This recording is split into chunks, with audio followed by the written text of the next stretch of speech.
Vous êtes, mesdames et messieurs, dans Politicia, votre rendez-vous politique.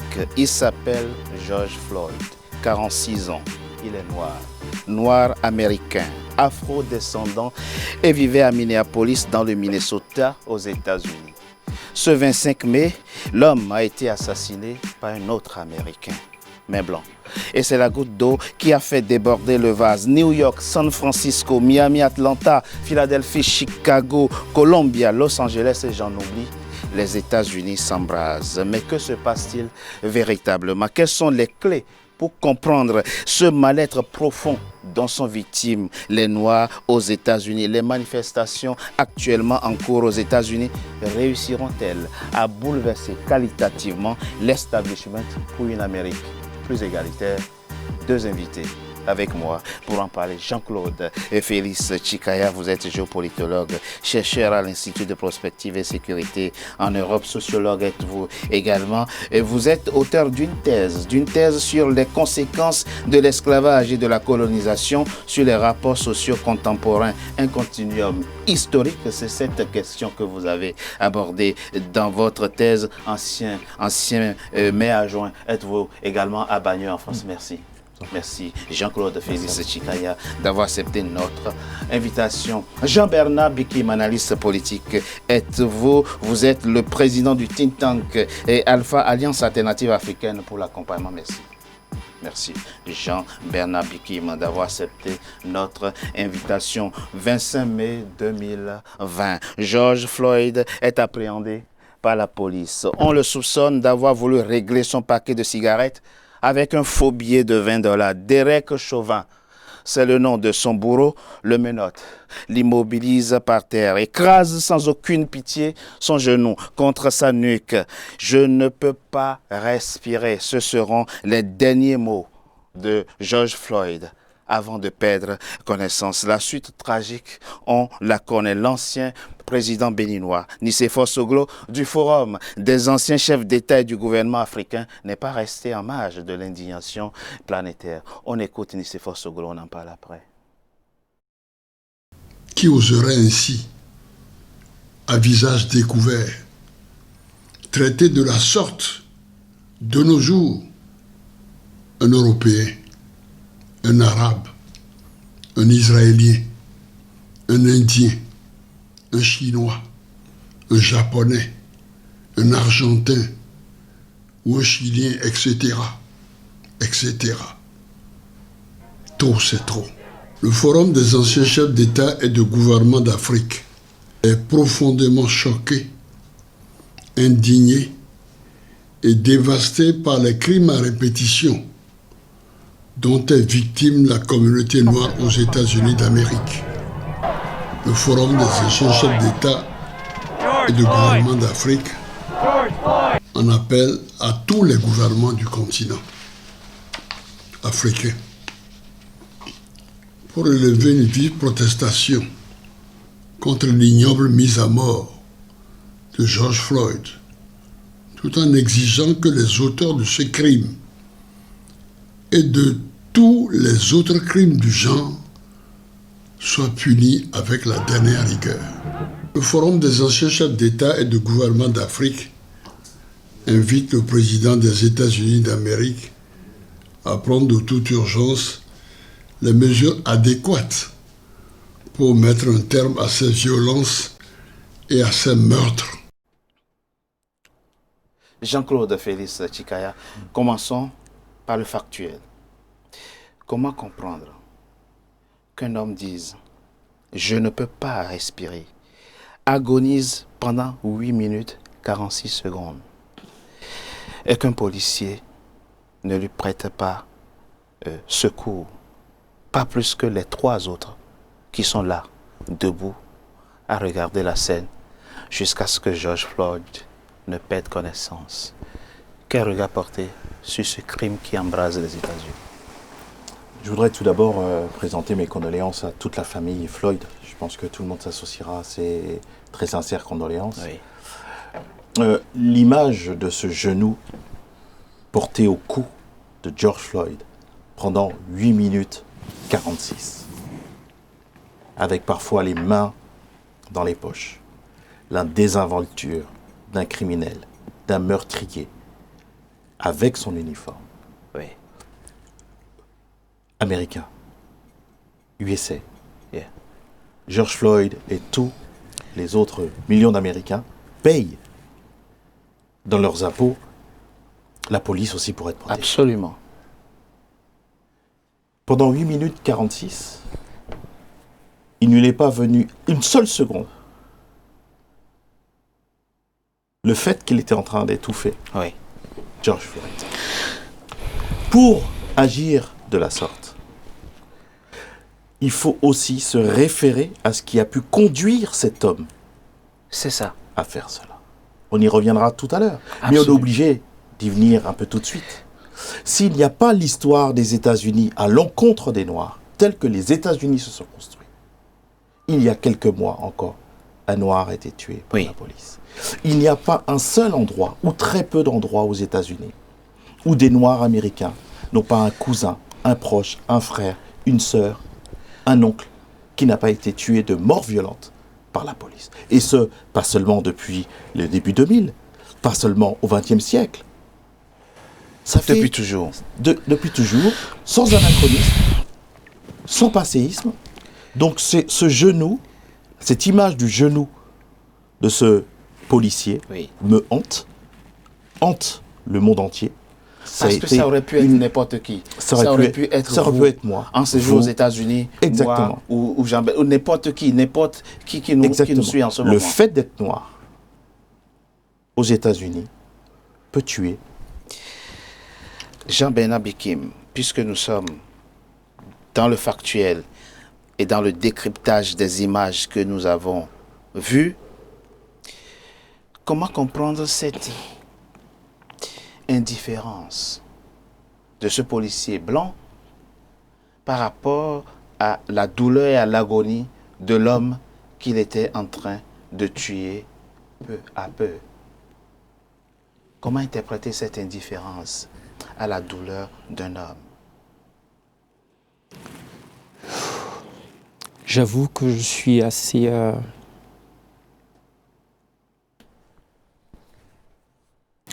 pas choqué, mais dévasté en tant qu'être humain. Bien sûr. Dévasté pour plusieurs raisons. Jean-Félix parlait tout à l'heure de l'histoire américaine.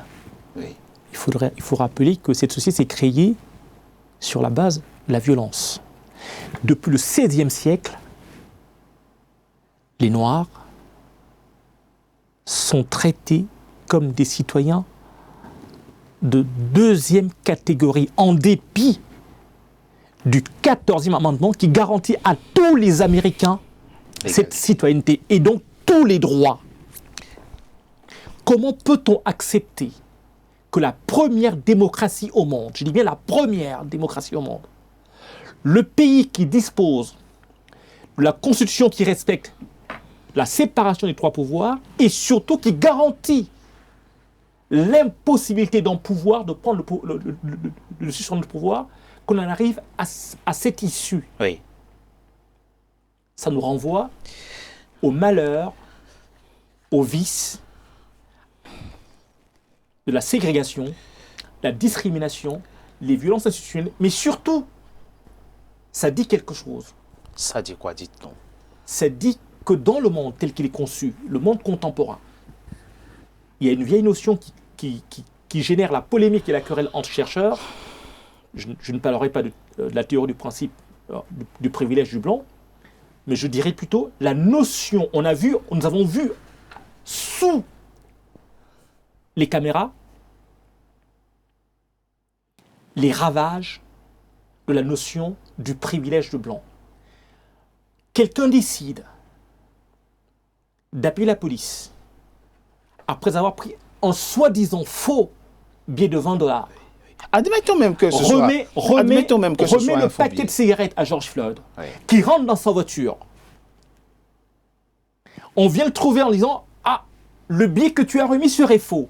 Oui. » Mais bon sang de bon sang, tous les commerçants, quand ils reçoivent un billet, le contrôlent tout de suite. Oui. Le contrôlent tout de suite. Oui. Ça veut dire quoi? Admettons à l'évidence qu'il fut agi d'un faux billet. Ça veut simplement dire que nous sommes là dans une politique insidieuse d'extermination des Noirs qu'il ne faut surtout pas laisser passer. Il faut rendre coup pour coup. C'est comme ça que vous interprétez la chose. Nous reviendrons effectivement sur les causes lointaines de ce drame qui nous mobilise en ce moment. Encore une fois, ce policier, Derek Chauvin, il y a chez lui, on peut sentir chez lui une forme de surpuissance et même un sentiment d'impunité. Il n'avait pas l'air de craindre d'avoir peur pour ce qu'il était en train de faire. Il était très à l'aise dans sa mise à mort. C'est ce que le président Nicéphore Soglo vient d'employer comme terme. Qu'est-ce qui, aujourd'hui, de façon institutionnelle, nourrit ce sentiment chez les policiers blancs? Il y a deux choses dans la puissance. C'est un mot assez positif, la puissance. Oui. Donc je voudrais lui ôter et ne pas lui conférer ce mot, mais plutôt peut-être mettre dans la puissance meurtrière de son geste. Parce que quand il tue George Floyd, il est en service. Oui. Comme beaucoup d'autres. Donc bien sûr, il faut politiser ce geste. En voir la quintessence politique. Pourquoi il se permet ça? Avec ceux qui, enfin, les 4 policiers qui étaient autour, complices, Oui, bien sûr. auraient pu dire, comme l'ont fait des passants, de manière citoyenne, même pas, ils ne sont pas demandés si citoyens, de manière spontanée, arrêtez. Ils ont eu 8 minutes 46 pour rappeler à la raison. Ils étaient en train de tuer un homme. Oui, les images sont malheureusement, en tout cas, elles sont explicites, insupportables.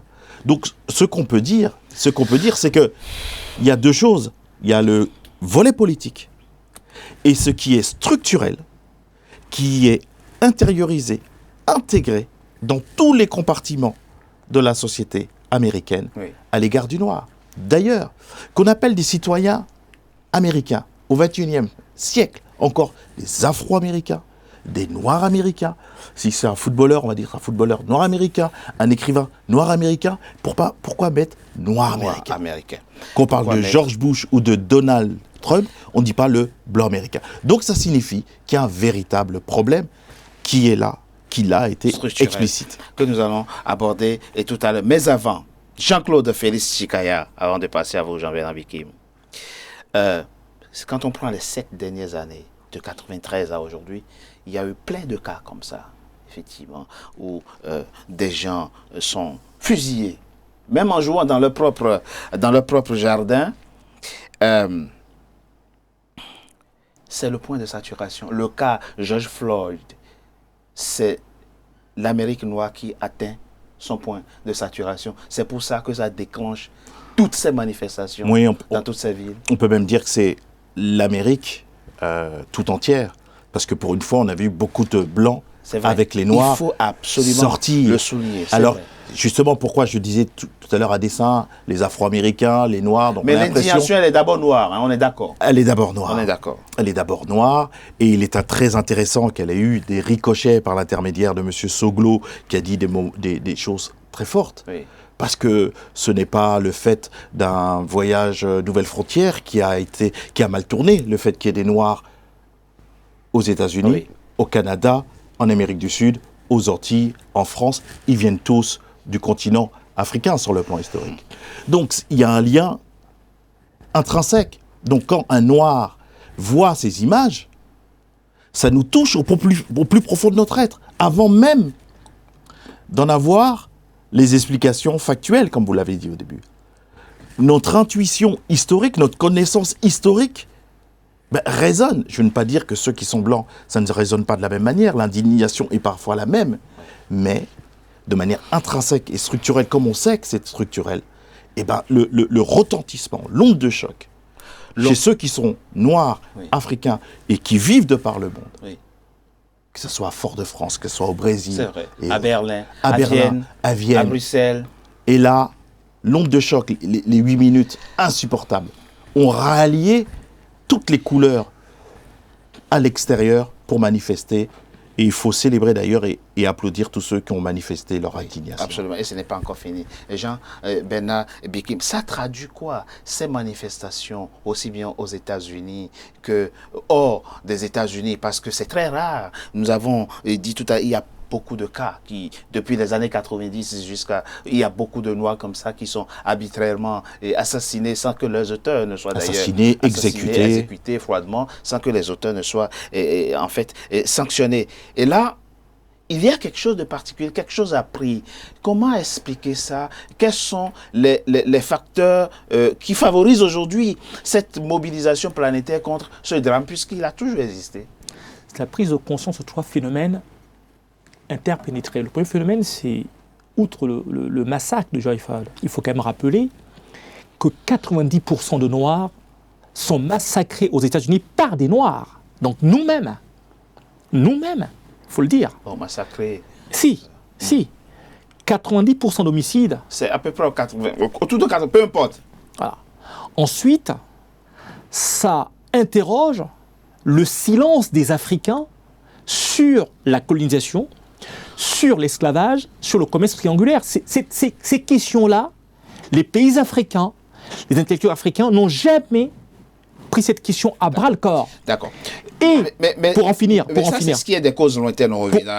Pour en finir. Là, restons là, factuels. Qu'est-ce qui aujourd'hui, de votre point de vue, explique qu'on ait des mobilisations aussi bien à Berlin, à Vienne, à Bruxelles, etc.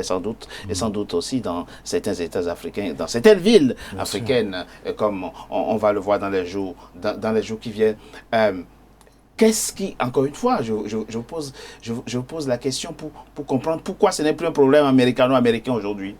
C'est parce qu'on s'est soudainement rappelé que dans tous ces grands pays, il y a une règle de base, cardinale. Le droit, l'état de droit. Oui. Dans un état de droit, tous les droits fondamentaux et libertés fondamentales sont garantis par les constitutions. Et tout d'un coup, on s'aperçoit que dans une mission régalienne, dans la première démocratie du monde, 4 policiers la piétinent une fois de plus cette règle fondamentale. Ouais. C'est ce qui a créé cette détonation qui a soulevé tout le monde. C'est une façon de rappeler ce qu'ils sont. Oui, je voulais revenir sur les chiffres que vous avez donnés. Attention sur le plan sociologique. Les Noirs aux États-Unis comme ailleurs ne se tirent pas dessus, ne se marient pas ensemble parce qu'ils sont noirs. Je le conseille. La société américaine sur le plan sociologique est tellement ségrégée que les crimes sont intra. Ah, on est d'accord, une communauté. Les Blancs se tuent entre eux, pas parce qu'ils sont Blancs, mais les crimes... C'est le même chiffre. C'est le même chiffre, pas parce qu'ils sont Blancs, c'est parce qu'ils habitent... Entre eux. Donc ça n'a aucune espèce d'importance dans le débat. Parce qu'il y a eu quelques prises de parole médiatiques voulant faire croire que les Noirs tuaient... Les Blancs étaient plus victimes de tireurs et de meurtriers noirs et vice-versa. Non, c'est bien... sur le plan sociologique... C'est bien intracommunautaire. C'est intra... Oui. Pas communautaire, parce que tous les Noirs ne se pensent pas appartenir à la même communauté, mais les raisons sont plus sociologiques que raciales. En revanche, le crime est raciste. Ouais. Certains parlent de fracture raciale. Non, la fracture, elle est raciste. Les races n'existent pas. Ouais. C'est une instrumentalisation, certains y ont cru, sur le plan scientifique. Aujourd'hui, au XXIe siècle, ce monsieur Chauvin, le bien nommé, savait que les races n'existaient pas. En revanche, lui était raciste. Oui. Donc c'est bien un acte raciste, un meurtre et un crime. Et c'est pour cela que la puissance de la réaction vient aussi d'un monde qui est hyper connecté, confiné. Les 8 minutes se sont passées et repassées. Comment les États-Unis sont aujourd'hui censés interpréter le message que semblent leur envoyer ces manifestants non américains qui manifestent partout dans le monde? Quel est le message qu'ils doivent percevoir? Le président Soglo l'a dit tout à l'heure. Ça a été ressenti comme un trop, c'est trop. Peu ou prou, le monde entier connaît le sort des Noirs. C'est qu'ils sont... Vous intervenez à chaque fois pour rappeler la démocratie et les droits de l'homme aux autres. Vous vous présentez comme le pays le plus civilisé au monde, la première démocratie, et vous massacrez vos propres citoyens. Mais il faut... on leur envoie leur propre miroir, c'est ça? Mais il faut rappeler aussi que des pays ont colonisé tout en se disant république et colonie. Les États-Unis, tout en se disant démocrates, et un pays démocratique, ont ségrégué. Les Noirs devaient s'asseoir derrière dans le bus, ne pouvaient pas occuper les mêmes trottoirs, rentrer. Donc les séquelles et les avatars... les amendements et successifs. Oui, mais les séquelles, les avatars et les conséquences sont puissants. On en parle précisément dans la deuxième partie de notre émission. Après une courte pause, à tout de suite.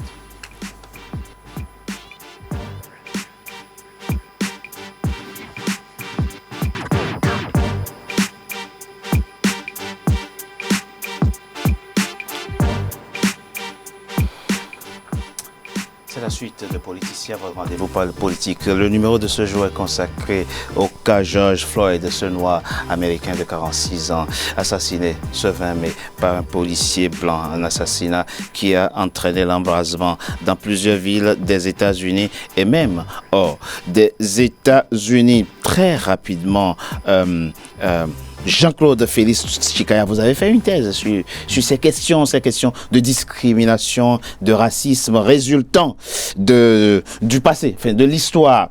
Si effectivement on considère que le drame que subissent les Noirs américains est en quelque sorte un résidu de leur histoire, un substrat de leur histoire lointaine comme récente, est-ce que le débat politique existe autour de cette problématique-là? Est-ce que la question se pose, la question de l'égalité, la question du racisme fait aux Noirs? Est-ce que le discours politique aux États-Unis est imprégné par cette problématique-là? Il devrait être beaucoup mieux imprégné par cette problématique. Le Covid a révélé certaines inégalités, fragilités économiques. On nous parle du monde d'après, mais le monde d'aujourd'hui, eh ben, le Covid et George Floyd viennent nous rappeler, et notamment le sort de George Floyd, tout ce qui reste à régler avant de parler du monde d'après. Parce que cette question de discrimination sur les Noirs, il est difficile d'être noir aux États-Unis, il est difficile d'être noir en France, en Argentine, au Brésil, en Afrique du Nord, ou ailleurs. Mais comment s'est construit cela dans l'imaginaire collectif? Quelle est l'histoire qu'on a racontée? Depuis 5 siècles, à partir de l'esclavage. Parce que je ne voudrais pas, comme malheureusement parfois certains sont tentés, l'histoire de l'Afrique n'a pas commencé à l'esclavage et à la colonisation. Non, pas du tout, ça a été une petite occurrence. Voilà, c'est 5 siècles. Donc on regarde les millénaires de l'âge de notre planète. Sauf que, avant l'esclavage, il n'y avait pas de Noirs aux États-Unis. Il n'y a pas de Noirs aux Antilles. Il n'y a pas de Noirs à Cuba. Il n'y avait pas de Noirs au Brésil. Il n'y a pas de Noirs en Argentine. Mais il y avait les Amérindiens. Il y avait les Amérindiens qui ont été massacrés par ceux qui, après, ont réduit en esclavage les Noirs américains, qui ont lutté. Donc, il n'y a pas que des souffrances. Ils ont lutté pour obtenir des droits qu'ils n'ont pas fini d'obtenir. Quand des pancartes disent « on est fatigué », ce n'est pas une fatigue du moment, c'est une fatigue qui a plusieurs siècles. Il y a un inconscient, quelle que soit la génération des Noirs aux États-Unis ou ailleurs, il y a un inconscient qui joue. On est fatigué de ces problématiques. Vous êtes fatigué de nous entendre parler de cette question. Nous, on est encore plus fatigué de subir ce qu'on subit. Et d'ailleurs, au lieu de dire qu'on est fatigué, il serait bien qu'on soit tous ensemble. Ça pourrait permettre pas seulement d'équilibrer et de prendre au mot des mots comme démocratie, liberté, égalité, équité. Et aux États-Unis, on serait presque tenté à dire que Chauvin est victime du racisme structurel. Celui qui a tué? Sauf qu'il est responsable. Oui, d'accord. Dans une autre société, il n'aurait peut-être pas agi de la même manière. Est-ce qu'il aurait tué un homme blanc aux yeux bleus de la même façon? Est-ce qu'il aurait gardé pour un billet peut-être faux donc de 20 $? Vous expliquez que c'est la chape de plomb de la question raciste. Donc il traduit en acte, d'une certaine manière, ce qui a pris corps dans ça traverse toute la dans l'imaginaire collectif des Américains, à savoir le noir ne sera jamais l'égal du blanc. C'est ça? Pourquoi ces pleurs? Pourquoi cette ferveur, cette euphorie quand Obama arrive au pouvoir? C'est un homme politique. Sauf qu'il est métis, vu comme noir. Et au regard de l'histoire, pourquoi tous les noirs du monde étaient contents? Pourquoi le monde entier dit enfin? C'est l'histoire qui vient témoigner. C'est l'histoire qui vient nous informer. On comprend, Jean-Bernard Bikim, que aux États-Unis, finalement, des communautés se juxtaposent, vivent les unes à côté des autres. Qu'est-ce qui peut expliquer le fait qu'il n'y ait pas de récit collectif, le fait qu'il n'y ait pas d'aventure commune, qui transcende les couleurs, qui transcende l'histoire et qui les porte vers un idéal commun? Vous ne pouvez pas construire une nation sur des terres gorgées de sang d'Amérindiens. La société américaine s'est construite sur la violence. Les premiers qui ont été massacrés, ce sont les premiers colons. Ensuite, il y a eu les Amérindiens. Et après les Noirs. Nous avons été réduits en bêtes de somme depuis 1619. Et dans l'inconscient collectif, cette image est restée, elle est fortement imprégnée. Moi, j'en veux particulièrement à Barack Obama. Il est responsable. Qu'est-ce qu'il aurait dû faire? La Constitution américaine, j'ai parlé tout à l'heure de question amendement. Je vais lui rappeler, parce qu'il est juriste, je vais lui rappeler un élément important sur lequel démocrates et républicains s'accordent. C'est de garantir à tous les Américains l'ensemble des droits que leur confère la Constitution. Sur cette base, on a un arrêt qui a été rendu le 17 mai 1954 qui pointait clairement la ségrégation en la décrivant comme anticonstitutionnelle. Oui. Qu'a-t-il fait? Lui, juriste, Barack Obama, qu'a-t-il fait? Rien. Je dis bien rien. Qu'est-ce qu'il aurait pu faire? Dites-moi. Ce qu'il aurait pu faire en 10 ans, il aurait pu améliorer le sort des Noirs américains. En 8 ans. Il ne l'a pas fait. Il aurait pu. Il aurait pu améliorer. Au moins, il a mis en place l'Obamacare. Il aurait pu améliorer. Ce sont au moins 30 millions, plus de 20 millions en tout cas de Noirs américains qui étaient censés sortir du système, d'une absence de protection. Il aurait pu améliorer. À l'égard de tous les Américains. Il aurait pu améliorer le sort des Américains sur ces 4 points. Les discriminations, la ségrégation, les violences institutionnelles et le racisme. On se souvient de ces larmes en 2018 lorsque le jeune, je me souviens plus très bien comment il s'appelle, a été abattu de 20 balles dans la tête dans son jardin. Je parle de Barack Obama. Vous vous souvenez des larmes qu'il a coulées face à l'Amérique qui se divise. Il dit, ce président a peut-être manqué une occasion de corriger une injustice qui perdure. Moi, j'ai un avis nuancé, oui. Voire à l'inverse. La feuille de route d'un président américain a aussi la question raciste à l'intérieur de son agenda. Il aurait pu faire mieux, il aurait dû faire mieux, il n'a pas fait assez, il a fait ce qu'il pensait être bon de faire. Mais en tout cas, ce qu'il n'a pas fait, c'est qu'il n'a pas encouragé au racisme. On est d'accord. Et ce qu'on peut dire, qu'il faut faire attention parfois en fond d'écran, où Obama redevient un président noir. C'est un président. Et il faut faire attention, c'est pas lui qui tue des Noirs. C'est pas lui qui a tué des Noirs.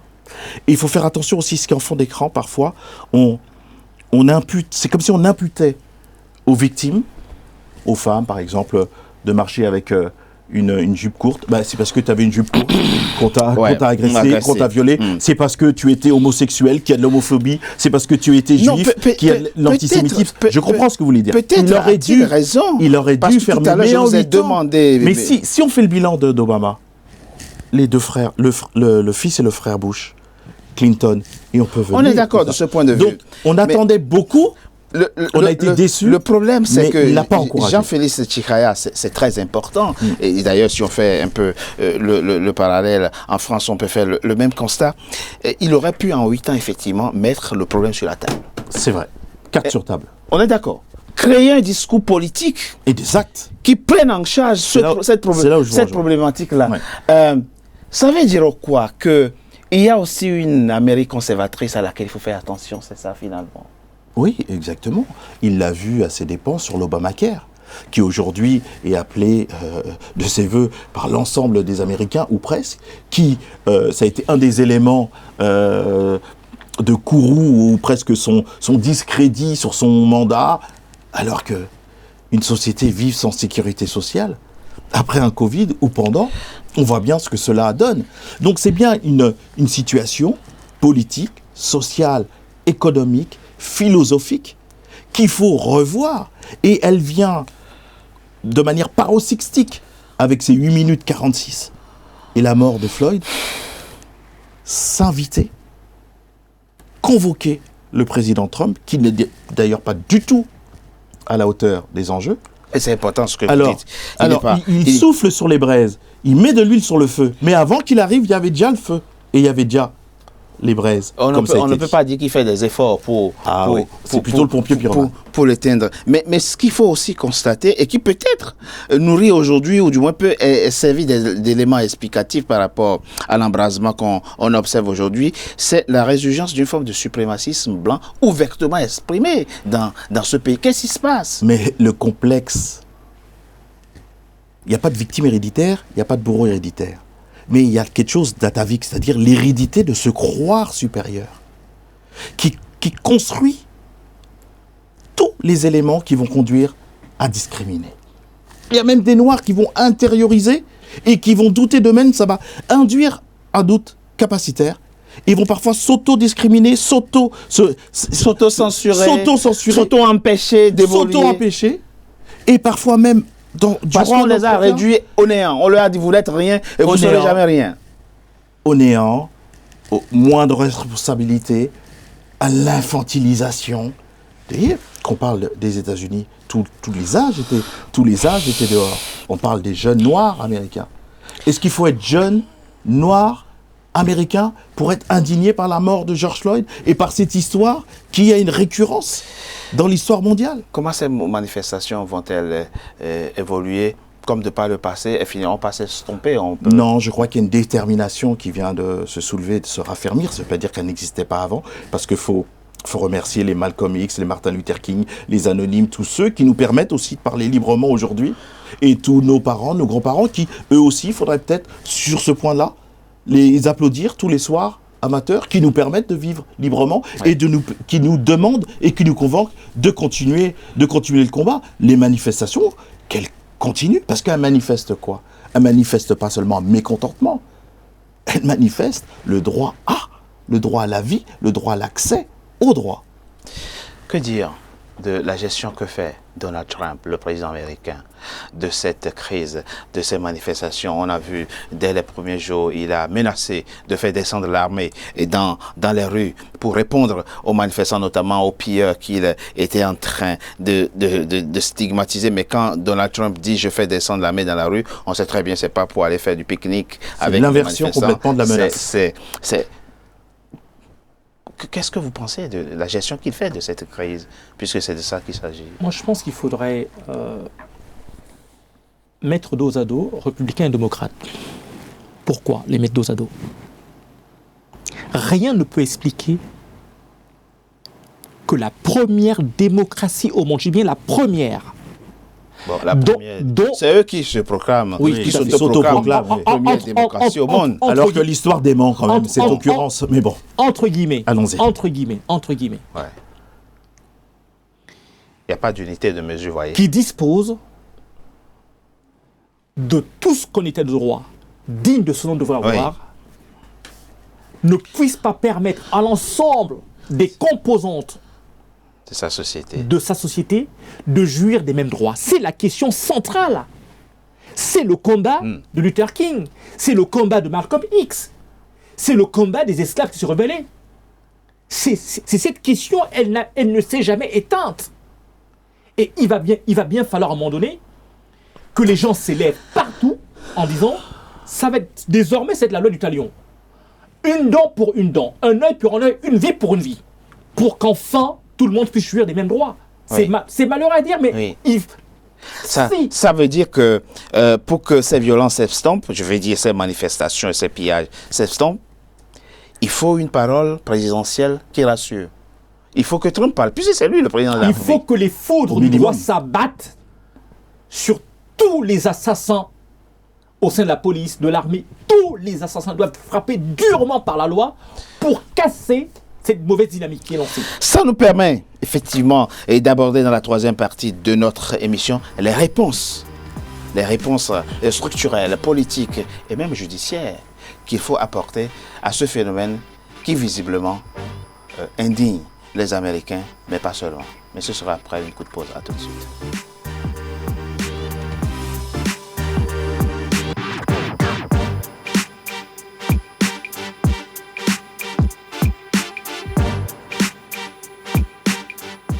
Troisième et dernière partie de Politicia, votre rendez-vous politique. Le numéro de ce jeu est consacré donc à George Floyd, cet Américain, ce noir américain de 46 ans, assassiné le 20 mai dernier par un policier blanc.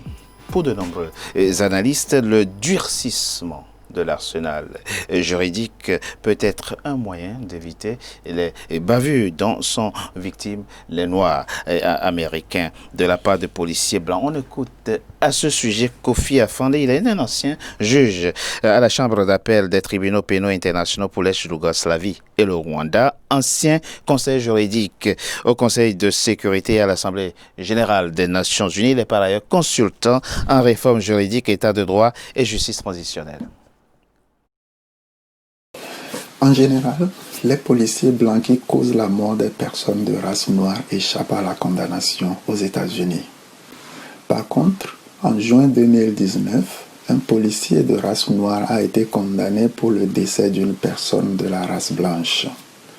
Même les personnes civiles de race blanche donnent impunément la mort aux personnes de race noire, alors que les personnes de race noire subissent la rigueur de la loi pour les actes contre les personnes blanches. Visiblement, le facteur racial crée un privilège d'innocence en faveur des blancs et une présomption de culpabilité à la charge des noirs. Parce que la race, entre autres, était déterminante dans les crimes commis lors de la guerre de 1939 à 1945, il a été décidé de la protéger en adoptant la Convention de 1948 pour la prévention et la répression du génocide.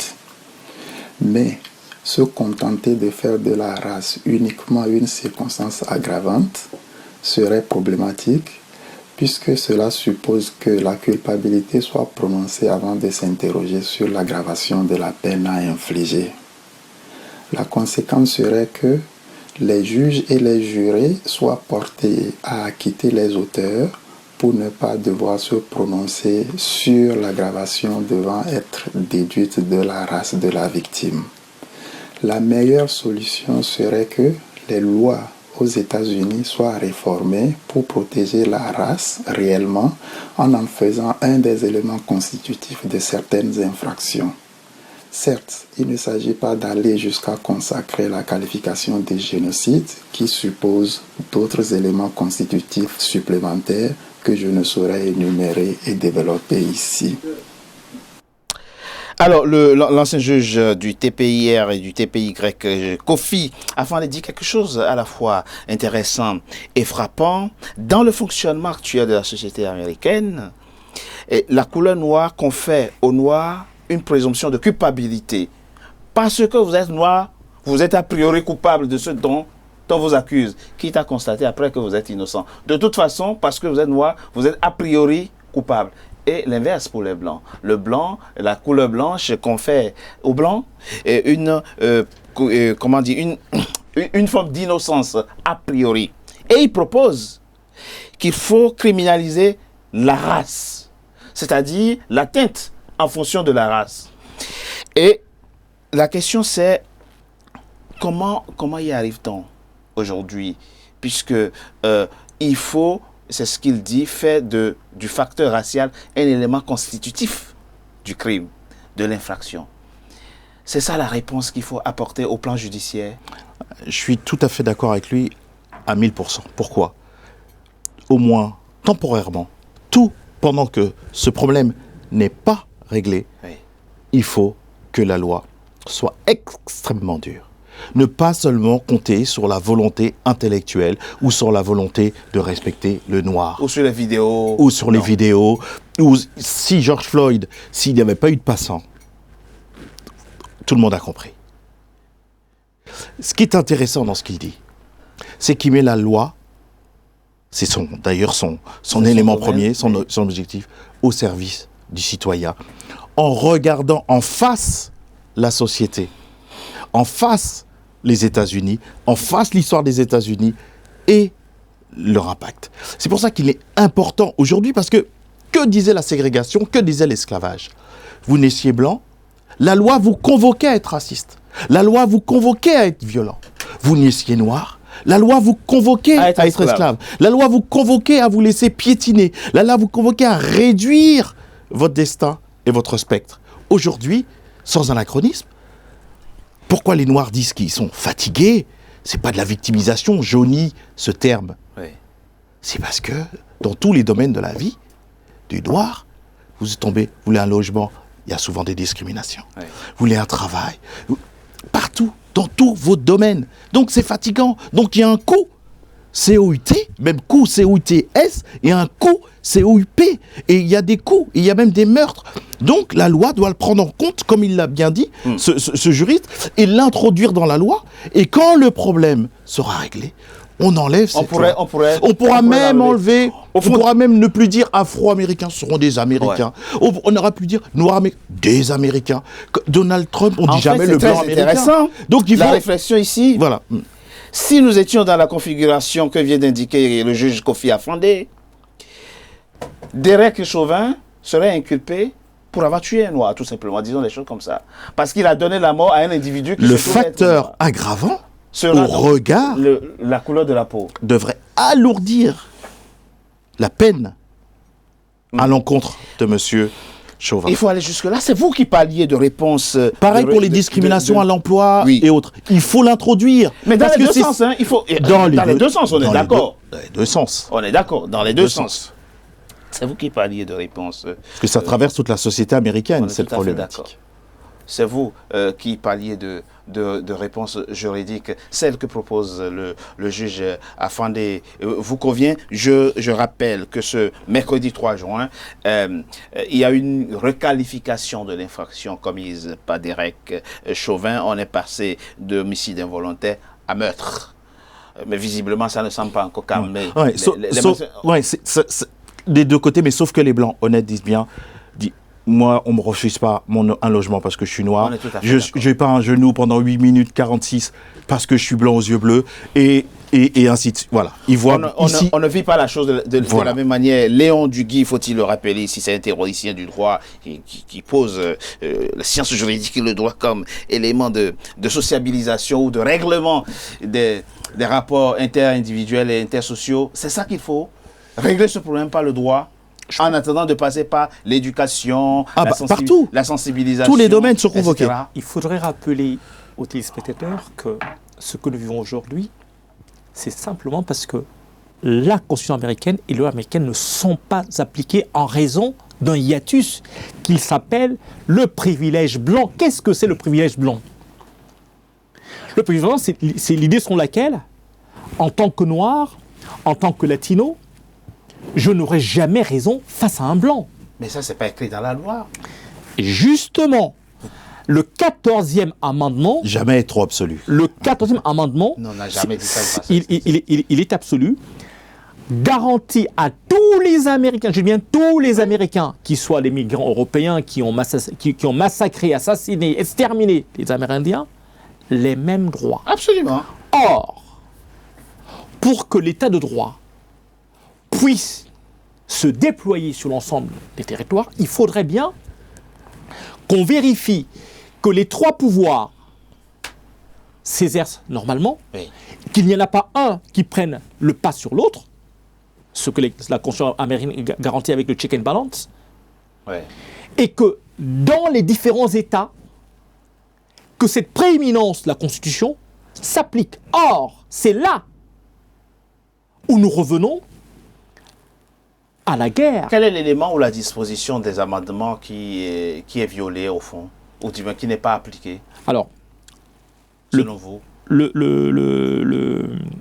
14e amendement dit la chose suivante. Chaque Américain jouit des mêmes droits, Oui, vous l'avez dit, oui. libertés Oui. fondamentales qui sont garanties par la Constitution. Ça veut dire quoi? Ça veut dire que quand je suis mis en cause, je prends un cas très simple. Qu'est-ce qui empêchait M. Derek de remettre une contravention ou une convocation On est d'accord. à George Floyd pour se rendre au commissariat? Rien.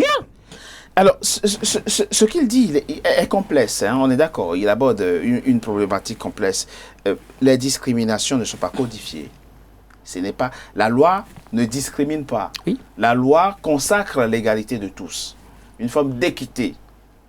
Mais dans les faits, il y a discrimination.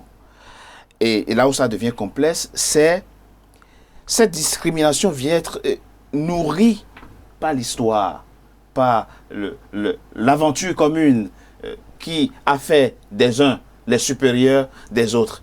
La question c'est, sommes-nous en face d'une réalité, au fond, qui est fatale? Avons-nous là une forme de fatalité qu'on ne pourra pas corriger? Parce que visiblement, même si on apporte des réponses judiciaires, dans la pratique, ça risque de se poursuivre. Moi, je ne suis pas dans la facilité. Ça insulterait tous ceux qui nous ont précédés, et qui ont combattu et qui combattent encore, même aux États-Unis, des sénateurs blancs ou noirs, des maires, du lambda, de l'anonyme, qui font un travail extraordinaire. Ils étaient dans la rue pour George Floyd. Il ne faudrait pas... En juger par la persistance du phénomène, non. Le travail n'est pas aussi extraordinaire que ça, disons les choses clairement. Mais devant plus que Kilimandjaro en face, si, ça dépend des responsabilités. Le citoyen lambda, je pense que les résistances du peuple, de la communauté noire, au regard de tout ce qui leur tombe dessus, parce que ce n'est pas seulement les violences policières, c'est les inégalités sociales et économiques, c'est la ghettoisation, absolument.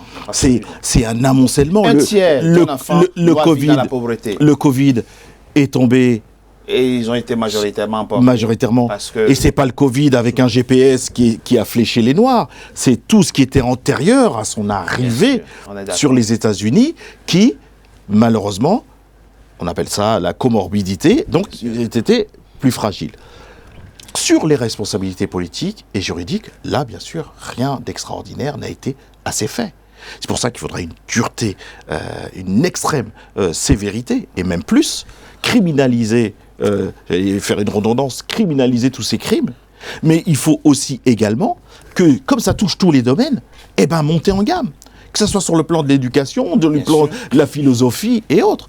On a l'impression, aux États-Unis et parfois dans le monde, que les Noirs n'ont rien inventé, n'ont rien apporté au monde. D'ailleurs, souvent, quand ils veulent combattre le racisme, on va faire un match de foot pour le racisme. Comme si le sport nous était dans le sang. On va faire de la musique. On va danser contre le racisme. Comme si la musique nous était dans le sang. Moi, j'ai déjà fait des analyses de sang. J'ai jamais vu le rap. J'ai jamais vu le raga. Et j'ai jamais vu la discrimination. Le réel suffit. Le réel suffit. On n'est pas plus porté vers la musique, vers la danse, et ceci et cela. L'important, c'est voir le quotidien des personnes. Parfois, c'est fait inconsciemment, qu'on veut protéger par une danse, qu'on veut protéger on va faire des crêpes ensemble, on va parler du vivre ensemble. C'est pas le vivre ensemble, c'est faire société. C'est faire société qui est important. Si nous faisons cette émission, si j'ai voulu qu'on fasse cette émission, c'est aussi parce que l'histoire convoque le continent africain. Ouais. Et à travers ce phénomène, c'est l'Afrique qui, d'une certaine manière, est convoquée devant l'histoire. Ce sont ses fils, les descendants de ses fils, les fils de ses fils qui souffrent. La question c'est, nous avons aussi une responsabilité morale quelque part, non? Jean-Bernard Békim. Ça nous concerne à plus d'un titre, ce qui arrive aux Noirs aux États-Unis. Ce sont nos frères, pour ainsi dire. Pas frères au sens strictement humain du terme. Au sens filial. Mais au sens filial. Au sens historique, culturel, politique. Bien entendu. Politique. Il s'appelle Afro-Américain. Je crois que nous devons accepter de porter la croix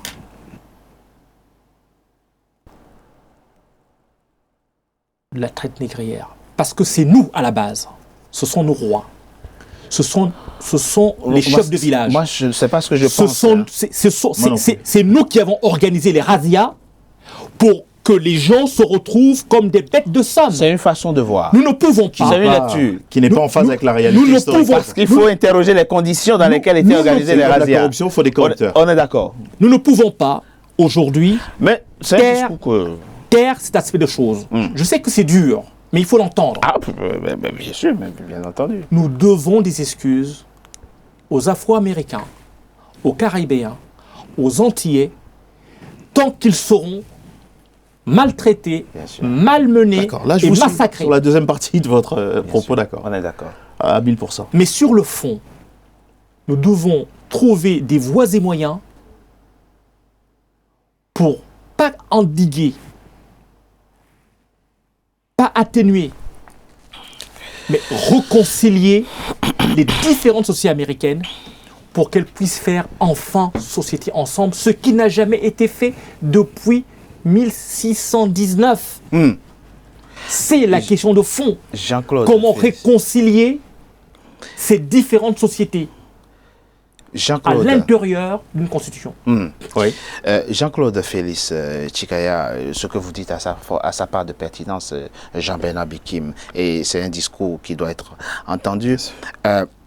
Si on peut regretter aujourd'hui que l'Afrique ne soit pas une véritable terre d'accueil pour ces gens qui sont maltraités là-bas. On a tenté l'expérience avec le Libéria. Ça n'a pas réussi. On voit ce que le Libéria est devenu aujourd'hui. Quand les Juifs étaient massacrés à travers le monde, ils se sont dit, allons chez nous, allons à la maison. Ils ont créé, à travers le sionisme, ce que l'Israël aujourd'hui. Et qui veut peut rentrer chez lui. Peut-être devons-nous aussi avoir en esprit de développer véritablement nos pays pour que nos enfants, les enfants d'Afrique qui sont partis, s'ils ont envie de revenir, ils puissent trouver des conditions favorables où on puisse les accueillir à la maison parce qu'ils sont du continent. Permettez-moi de dire qu'on a une co-responsabilité. Oui.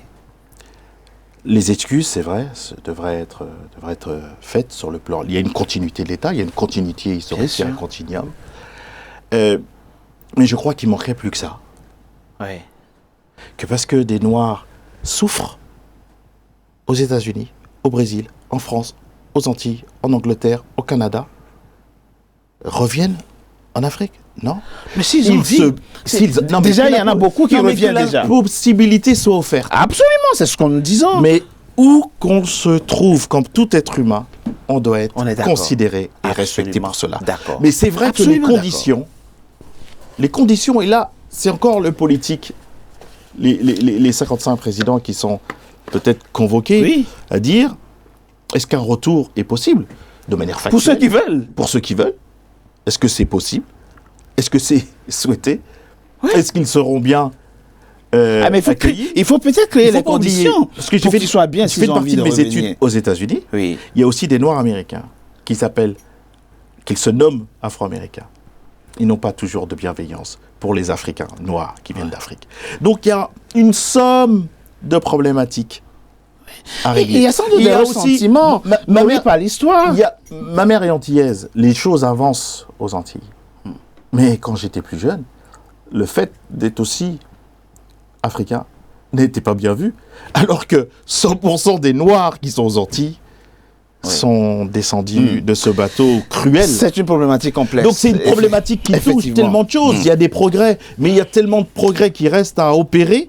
Donc il faut que tout cela soit rendu ce qui est déjà possible. Ce qui est déjà positif. En tout cas, il y a une réaction. C'est de se lever et de dire non. Voilà. C'est de ne pas accepter et vivre la chose comme une fatalité, c'est de se battre et de dire enough is enough, assez.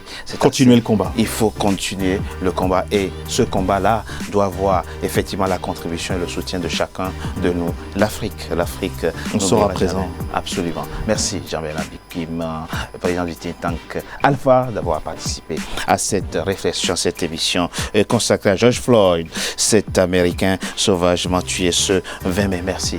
Jean-Claude Félix Chikaya, je rappelle que vous êtes géopolitologue, sociologue, et que vous avez consacré une thèse à cette problématique dont nous avons débattu en France hexagonale, en France outre-mer et aux États-Unis et en Afrique. Merci à vous.